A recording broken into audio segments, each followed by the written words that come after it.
wala udwana illa 'alal zalimin. Tidak boleh bermusuhan kepada siapapun kecuali yang zalim, yang melanggar hukum, itu baru dianggap musuh.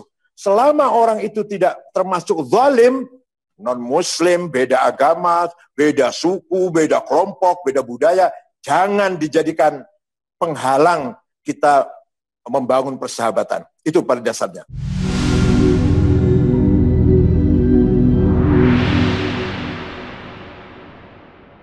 Santri itu sebenarnya cikal bakal prinsip nilai-nilai kebangsaan, lintas agama, lintas kelompok, lintas budaya, lintas suku.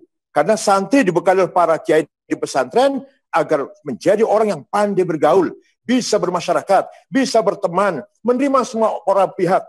Wala udwana illa 'alal zalimin. Tidak boleh bermusuhan kepada siapapun kecuali yang zalim, yang melanggar hukum, itu baru dianggap musuh. Selama orang itu tidak termasuk zalim, non-muslim, beda agama, beda suku, beda kelompok, beda budaya, jangan dijadikan penghalang kita membangun persahabatan. Itu pada dasarnya. Maka Kiai Hasyim Asy'ari ketika membangun Nahdlatul Ulama mempunyai 3 ukhuwah, 3 solidarity. Ukhuwah Islamiyah, persaudaraan umat Islam, ukhuwah watoniyah, persaudaraan sebangsa setanah air, dan ukhuwah insaniyah, pergaulan atau persaudaraan kemanusiaan. Nah, ini nanti akan menjadi cikal bakal generasi atau kelompok umat yang akan mempertahankan, akan paham betul bagaimana mempertahankan keutuhan NKRI ini. Bagaimana mempertahankan kesatuan masyarakat. Sebuah bangsa itu harus bersaudara. Prinsip dari kesatuan adalah persaudaraan yang dibangun. Yang menjadi pahlawan persaudaraan. Yang dikemukakan di ada persaudaraan. Nantilah keuntungan, interest, hasrat, ego, hedon, itu nanti belakangan. Yang pertama adalah kepersaudaraan. Maka sangat penting sekali apa yang telah disampaikan para kiai, terutama Kiai Hasyim Asy'ari, ukhuwah watoniyah. Kalau sudah persaudaraan itu mantap, lahirlah sebuah bangsa yang kokoh dan bersatu, baru di atas persaudaraan yang mantap itulah kita bangun yang lain-lainnya. Yang Islam bangun Islam, yang non-Muslim bangun syiarnya, agamanya masing-masing. Di atas tanah air yang kokoh dan bersatu. Ini kecerdasan para aulia, kecerdasan para wali songo terutama dalam membangun persaudaraan umat Islam berhadapan dengan non-Muslim ketika itu. Sama sekali tidak ada kekerasan, tidak ada perang, tidak ada tumpahan darah. Hanya 50 tahun, dari tahun 1450 sampai 1500, masyarakat Islam sudah berada di mana-mana, sampai-sampai kerajaan Majapahit, Pajajaran, Sriwijaya hilang dari peta sejarah tanpa peperangan, tanpa konfrontasi, tanpa berdarah-darah. Hanya pendekatan budaya. Kalau mau supaya lebih mantap, saya contohkan satu saja deh. Sesajen misalkan. Sesajen, Kiai melihat ada orang sesajen, nasi sekepel, ada bawang merah, ada cabai merah. Ditanya oleh Kiai, apa ini? Ini sesajen Kiai untuk mengusir roh jahat. Kata Kiai, Anda kan mampu, ya cukuplah mapan. Maka potong kambing dengan beras 20 kilo, 30 kilo.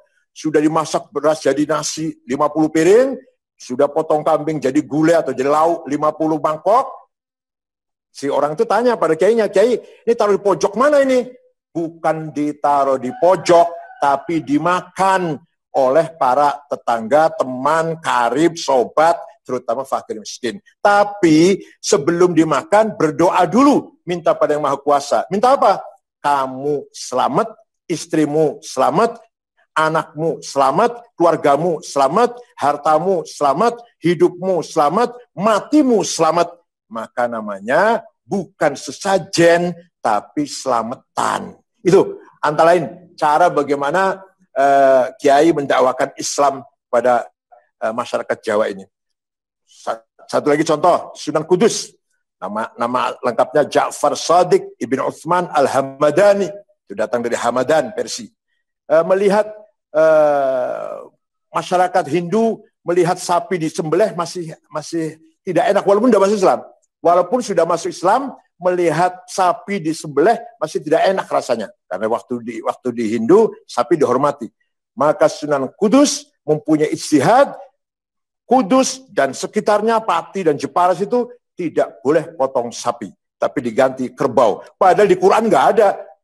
Kerbau itu nggak ada. Korban itu onta, sapi, kambing. Tapi Sunan Kudus berhasil dengan ijtihadnya mengganti sapi dengan kerbau. Sampai sekarang di Kudus, di Pati ada soto kerbau, nggak ada soto sapi.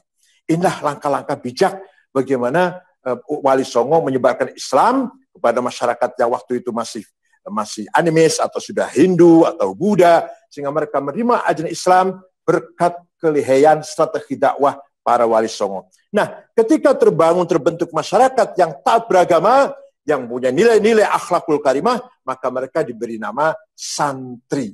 Oleh karena itu, sejak dulu sampai sekarang, santri memiliki tipologi, memiliki ciri khas, yaitu masyarakat umat Islam yang menjalani agama dengan baik, dengan benar, taat beragama, berakhlak mulia, dan hormat pada kiai, pada guru, pada masyayikh. Nah, tahun belasan, apa tahun 16 atau tahun 17 lah, dunia Islam dipimpin oleh satu khalifah, satu pemimpin sentral di Turki, Khalifah Ottoman. Akan tapi waktu itu Khalifah Ottoman ini the sick man, orang sakit, rajul marid orang sakit yang nggak mampu apa-apa, nggak punya kekuatan apa-apa. Wilayahnya dijajah semua. Irak, Mesir, Sudan, jajah Inggris, Suriah, Lebanon, Tunis, Aljazair, Prancis, Libya, Italia, Indonesia, Belanda, semua dikangkangi oleh kolonial. Di semua wilayah Islam. Tinggal Turkinya saja yang tidak dijajah. Nah, Kiai Hasyim Asy'ari mempunyai kecerdasan. Waskito itu apa? Kearifan, memprediksi dengan benar. Yaitu, kalau bahasa kasarnya ramalan lah. Atau ya, ramalan, nubuat. Bahwa khilafah itu nanti akan bubar. Hasyim Asy'ari itu. Bahwa khilafah nanti akan bubar. Kalau nanti khilafah itu bubar, jangan sampai di Nuswantoro ini, Nuswantoro ya, Nusantara maksudnya, umat Islamnya menjadi sekuler. Menjadi umat Islam yang tidak ada semangat beragama. Menjadi sekuler lah.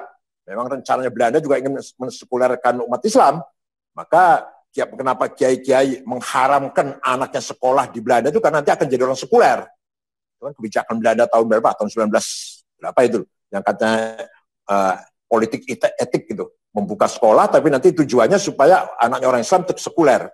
Nah, Hasyim Asy'ari tahun 16-17 sudah mengatakan ini nanti khilafah akan bubar. Kalau nanti khilafah bubar, jangan sampai umat Islam di Nuswantara ini menjadi umat masyarakat yang sekuler, maka buru-buru cepat-cepat Hasyim Asy'ari menggabungkan antara teologi dan nasionalisme. Keluarlah jargon sangat terkenal, hubbul watan minal iman. Nasionalisme bagian dari iman. Mohon maaf, saya di Timur Tengah 14 tahun, 13 tahun setengah lah. Dari S1 sampai S3. Tidak ada ulama yang mengatakan demikian. Tidak ada ulama yang punya jargon hubbul watan iman di Timur Tengah. Nggak ada, nggak saya temuin. Apa Syekh Yusuf Qaradawi, apa Syekh Ghazali yang besar-besar itu. Nggak ada, nggak pernah mengatakan hubbul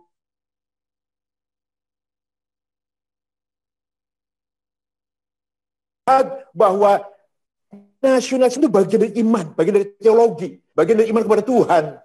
Maka bagi yang nggak senang, yang teman-teman kita yang agak kanan itu selalu bertanya, apa ada hadisnya itu? Ya bukan hadis, nggak ada hadisnya. Ini ijtihadnya Hasyim Asy'ari kok. Supaya antara teologi agama, iman, dan politik kebangsaan nasionalisme harmonis. Anda beriman harus nasionalis, Anda nasionalis harus beriman pada Tuhan.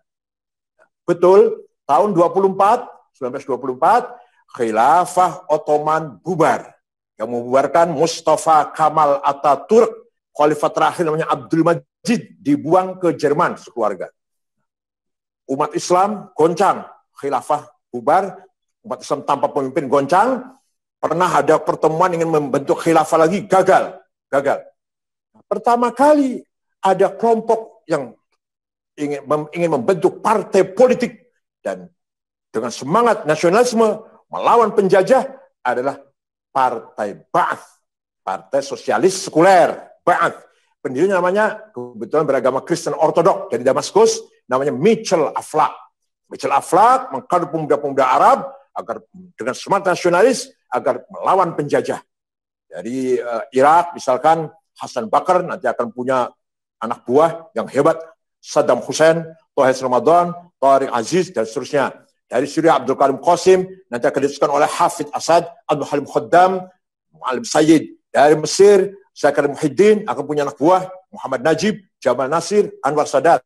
Dari Aljazair bin Bella, Harib Boumediene, Azz Bouteflika, Shadli bin Jadid. Dari Tunis Habib Bourguiba. Dari Sudan Ja'far Numeri. Itu semua aktivis-aktivis Partai Ba'ath, nasionalis, sekuler, sosialis, Qaumiyah, Ishtirakiyah, Almaniyah.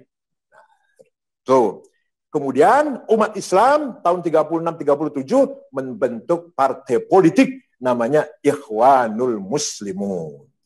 Islam mempunyai partai politik untuk mengimbangi partai yang sosialis tadi sekuler, tapi tidak radikal sebagai pengimbang, yaitu dibentuk oleh Syekh Hasan Banna, seorang ulama yang moderat, ulama besar, asli Maroko tapi keluaran Al-Azhar. Walhasil itu pertama kali begitu.